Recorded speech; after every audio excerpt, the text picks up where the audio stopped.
Jabaran singkat, kolonialisme bangsa Barat adalah sebuah fenomena ekonomi politik di mana berbagai negara Eropa melakukan eksplorasi, penaklukan, pendudukan, dan eksploitasi wilayah-wilayah dunia yang luas.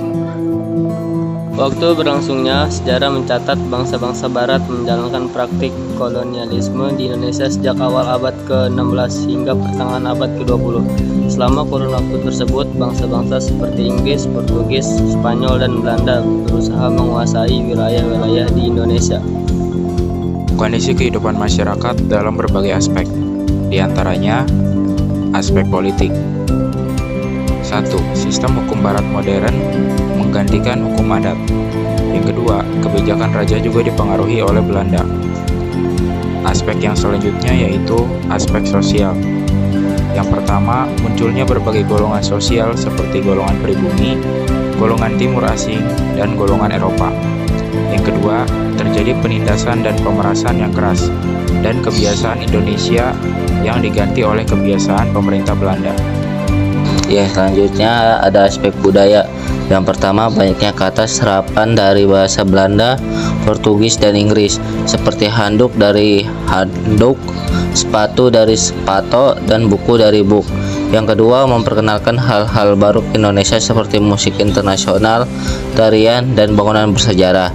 Berikutnya ada aspek ekonomi. Yang pertama, perdagangan internasional di Nusantara terganggu oleh monopoli perdagangan VOC.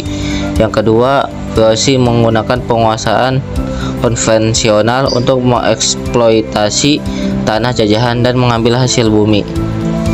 Dampak yang ditimbulkan ada dampak positif dan negatif. Dampak positifnya yaitu yang pertama, pembangunan infrastruktur fisik yang membantu mempermudah transportasi, komunikasi, perdagangan, pertanian, dan industri di Indonesia, seperti jalan raya, jembatan, pelabuhan, kereta api, irigasi, pabrik gula, perkebunan kopi, teh, karet, tembakau, dan lain-lain.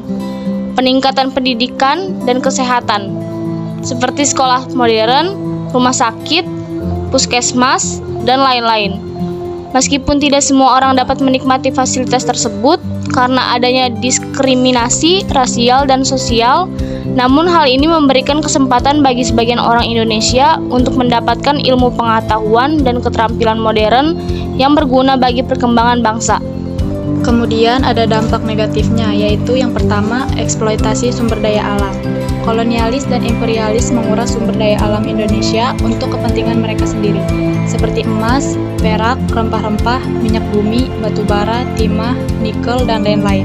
Eksploitasi ini menyebabkan kerusakan lingkungan, kemiskinan rakyat, dan ketergantungan ekonomi Indonesia terhadap negara-negara asing. Yang kedua, pecahnya persatuan dan kesatuan bangsa. Kolonialis dan imperialis memecah belah bangsa Indonesia dengan menggunakan strategi adu domba atau divide et impera.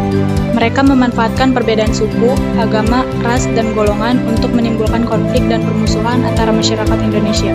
Hal ini menyebabkan terjadinya perang saudara, pemberontakan, separatisme, dan disintegrasi bangsa.